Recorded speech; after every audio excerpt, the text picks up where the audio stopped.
Hello hi नमस्कार welcome to another mini blog. आउ समस्त केमिति अछंदी भलो अछंदी ना। सकाळु सकाळु उठू आमे टिके लेमन हनी वाटर पीलु सब मिसिकी। तापर झीवर आ मोर टिके गमात ब्रेकफास्ट रे डोसा थिला रातिर तो आ थरे सकाळु भी ब्रेकफास्ट सेडा ही बनै देलु खाइलु।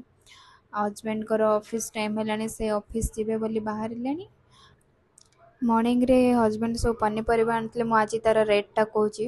एपटे अच्छी आलू 28 टंका, पापाया 50 टंका, अनियन 25, आ पोटल 55, लेमन गोटे पीस 4 टंका, टमाटो अच्छी 25 टंका। आपणकर सेपटे केमिति अच्छी कहबे आउ। इवनिंग हो गलानी एत बेलू तापर हस्बैंड पलि आसते संगे गुपचुप टिके धरिकी आसते सब जा बसिक गुपचुप खाइलु इवनिंग रे। तापर टिके बाहर को बुलिया गलु देखिलु हाट पड़थिला तो सेपटू टिके मक्का नेकी आसिलु। मक्का गुड़ा बहुत बढ़िया थिला, बहुत स्वीट है कि मस्त थिला। सेथिपई आनिलु मु टिके पुड़े देली, झियो कहला टिके पुड़ेले खाइयो बोलिकी सेथिपई पुड़े देली खाइलु। एती जे वीडियो भल लागले लाइक शेयर सब्सक्राइब कर देबे। Thank you.